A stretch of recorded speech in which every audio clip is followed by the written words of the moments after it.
Hello, my name is Paul Leijvring. This is my wife, Angelina Ros, and this is the place where the magic started in 1987. We began under the name of Leijvering and Ros, which we changed in 2007 to Amsterdam Vintage Watches. In 2010 we had to move. We had to leave this quaint little shop because it was on the brink of collapsing. We moved to Singel, where the store is still situated. In 2014, Jasper, our son, joined the family company. And now the both of us are happily retired.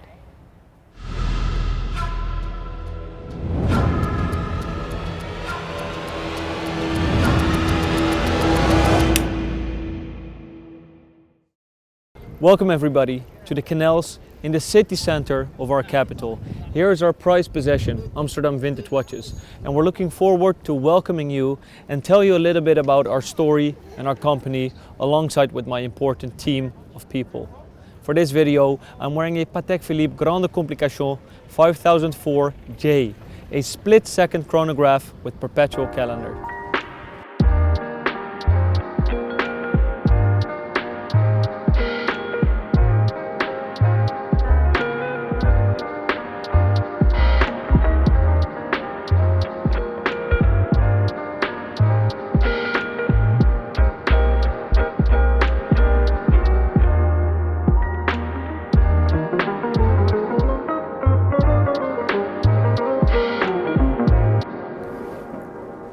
Welcome, this is Floortje, the only team member that isn't ugly, and we would be lost without her, since she's the only one that isn't terribly immature.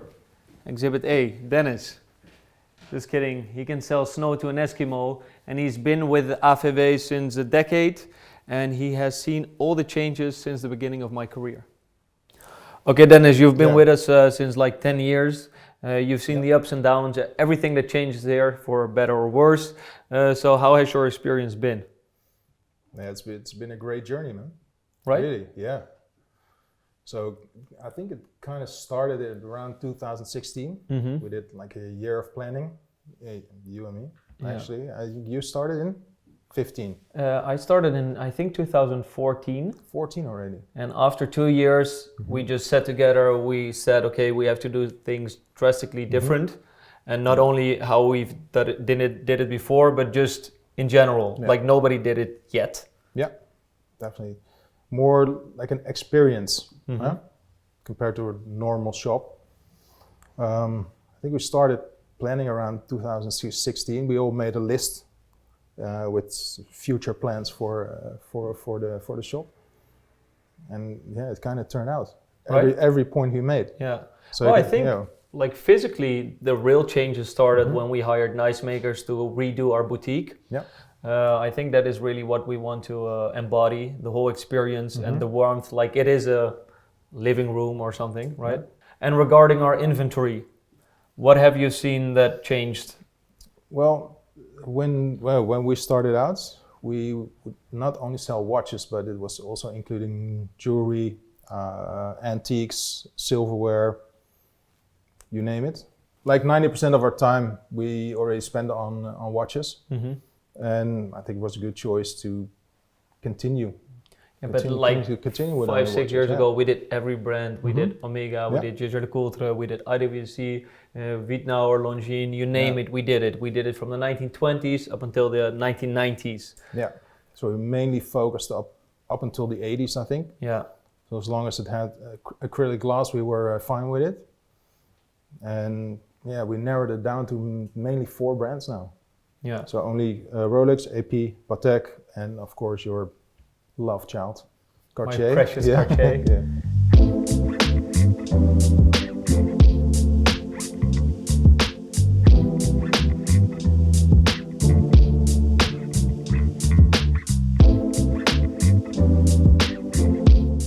If you take a look at the store, like regarding Rolex watches, what are the things that interest us most?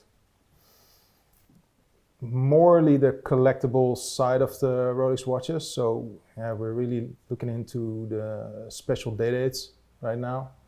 That has become dials. quite a specialty. Oh yeah, definitely. But more recently, obviously, because 2-3 years ago, 80% of the Rolex watches we sold were Datejust. Yeah, Datejust, perpetual date, Air King. Yeah. Subs, GMTs. It was hard to Maybe. maintain the demand though. During Yeah. COVID, remember we had like queues outside of Yeah. people wanting those watches. There were days when we sold like 18 watches in a day. We had a That was Saturday, we stupid. sold 26 watches Yeah. in a day. That was just stupid. It's crazy. It's not even possible to buy 26 watches in a day. No. And buy them, have them serviced, test the watches,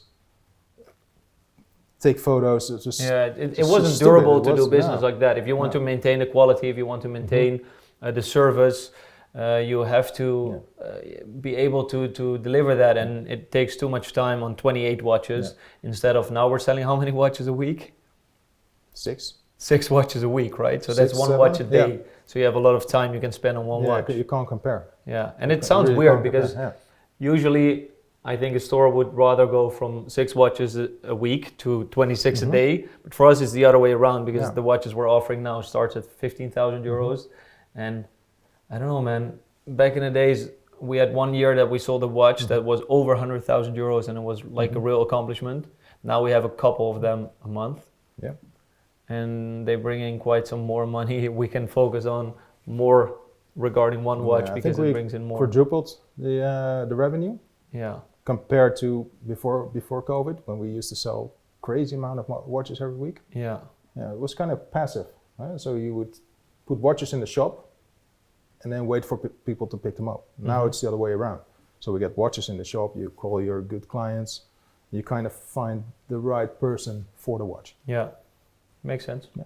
So traditionally, most money in retail is made in the shop, but we sell quite a lot of the watches. I think even over half the watches are sold online, shipped abroad, especially the most valuable ones. So let's take a look at the back office. Please follow me. And let's bother Rutger. Here we have the gentleman that always looks busy, but never gets shit done. Mr. Rutger Kooijman. Welcome. So, my dear friend, I was just talking to the viewers about how we're selling a lot of the watches online these days. Maybe you want to enlighten our audience? Yeah, sure. So I think the way we sell watches nowadays is a little bit different to the way we did it 2-3 years ago. Of course, the clientele switched a lot over time. So where we sold a lot of watches to very young guys back in the day, so like the Datejust, the GMTs, Submariners and so on. Now we do like a different type of watches, of course. We switched the way that we present ourselves online. We decided to quit the YouTube channel, at least like the Amsterdam Vintage Watches YouTube channel. The vlogs were fun though. The vlogs were super fun. But for the younger audience. For the younger audience, Yeah. and I think it was, the problem with the vlogs was that it was like too much fun for us. And our actual clientele right now thought, what the fuck are those guys doing? Yeah. They're like jumping in the canals, doing like stupid shit all days.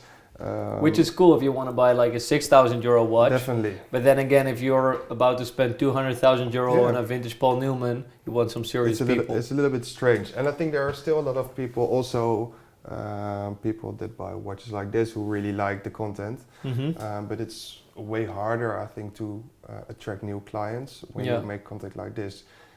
Now we're a little bit more boring, obviously, but it's like it's easier to come in as a new client if you see our channels right now. Yeah. With the KLV, it's a little bit more in depth. It's serious. And social media is still And, important though. With Instagram, yeah. we do the quizzes every Sunday, so we Yeah. try to keep it engaging. We still show like each other, and we still show ourselves, so people have Yeah. the idea that even though they're on the opposite side of the world, that they're buying a watch from us. And that's still the most Like from important friends. thing. That although we switch a lot of things over the years and we do a lot of things different right now, we still show our faces and we make it very personal, at least as personal as it can get.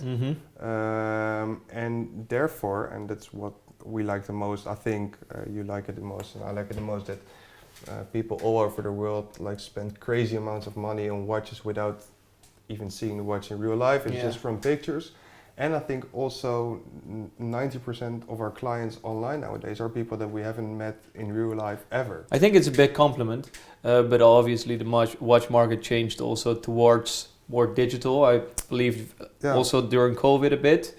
And I think that is where we have our advantage, because we were already pretty strong online with a large following. And that's the hard thing right now, and we talked about it like yesterday night, that because everybody works the way we do right now, like all the dealers nowadays are, it's hard to say, like copying our style, but their Instagram is exactly the same. Like the Instagram feed, the way they do like the wrist roll, the post with all the additional info. Yeah, and with the drop especially. So I think we were the first to install a drop into the watch world, that we upload the watches at a specific time. So every week at 2 o'clock on Tuesday. So we might need to find new ways to reinvent each other. Yeah, and I think we can do that, and we will do that. And I'm curious to see how it will be like in half a year or in a year, and what will be different within Amsterdam Vintage Watches, the way we do our content and stuff. But I think we're able to do that and like distance ourselves again from like the bigger dealers on Instagram. And be refreshing and be the young guys that we still are, however a little bit more professional and a little bit less quirky and weird and funny and whatever. I have another question regarding buying the watches. It's interesting maybe for our viewers to enlighten them on how the process is and from who do we buy. Yeah, I think we have like two big like channels where we buy our watches from, because of our like the fact that we're well known, well respected on the Instagram. We got a lot of watches offered every day on Instagram. I think maybe 20-25 series watches, besides all the crap that we got over too, but that becoming less nowadays due to the different approach. And I think most of the the more bigger pieces, that are pieces where we're looking for like actively.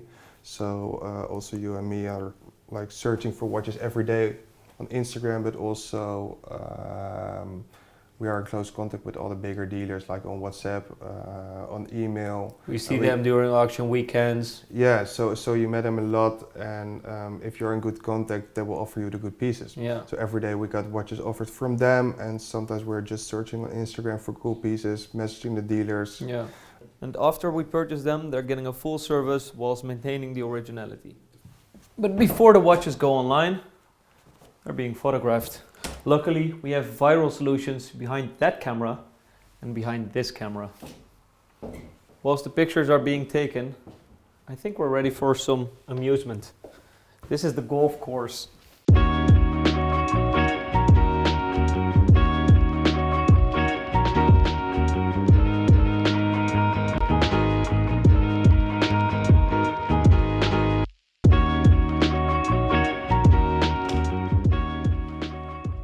More fun can be found in our most recent acquisition, the Vintage Watches Club Lounge.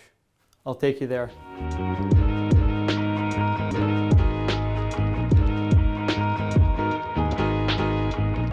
This is our boardroom, mainly used for executive lunches, but furthermore used to discuss anything that has to do with watches or the business. We're a pretty transparent company, so we even talk about revenues, profits, etc.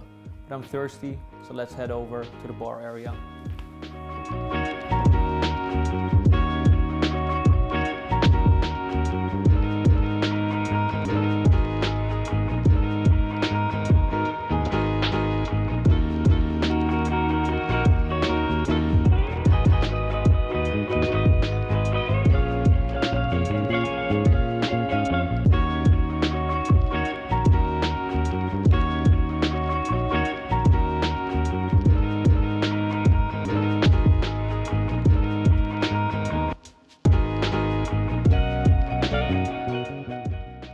Besides a large variety of drinks in this bar filled with cool watch memorabilia, we take hospitality to an even further level. We have a bathroom over here.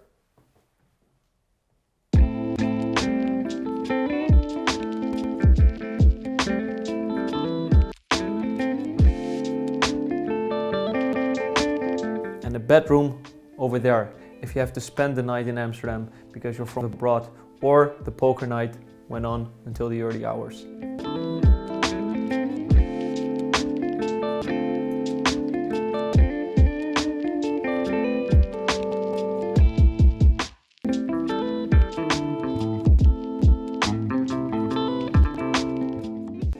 thank you for watching. I hope you liked the video.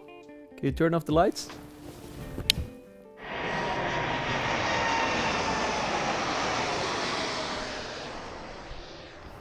Big Boss Soprano. Hey brother, how you doing?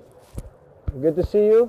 Good to Back see you again too. in your natural sunny habitat. Exactly, welcome to Dubai. Thank you so much. For the few people that don't know you yet, please tell me what you've been up to for the past 3-4 years. I will.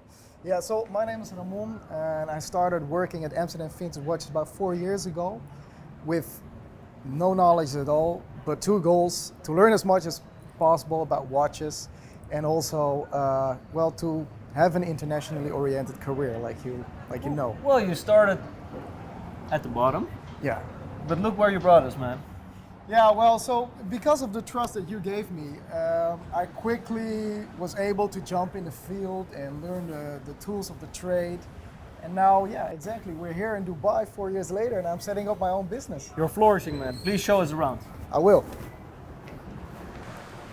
So, what are you up to, man?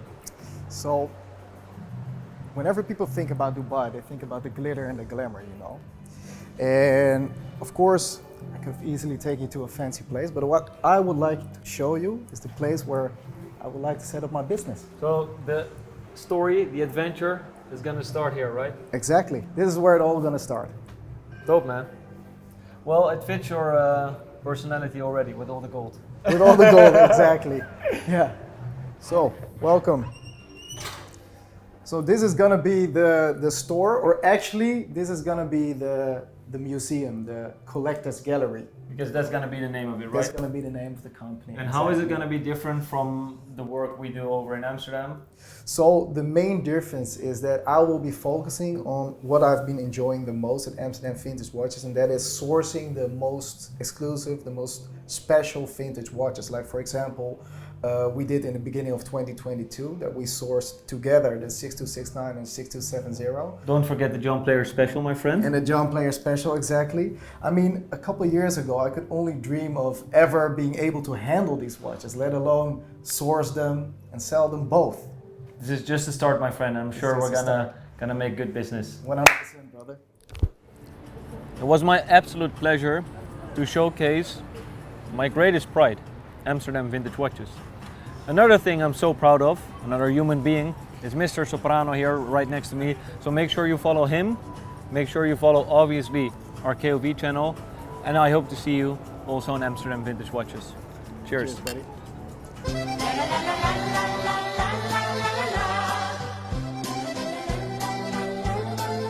Aan de Amsterdamse grachten heb ik heel mijn hart voor altijd verpand. Amsterdam vult mijn gedachten als de mooiste stad in ons land. Al die Amsterdamse mensen, al die lichtjes 's avonds laat op het plein. Niemand kan zich beter wensen dan een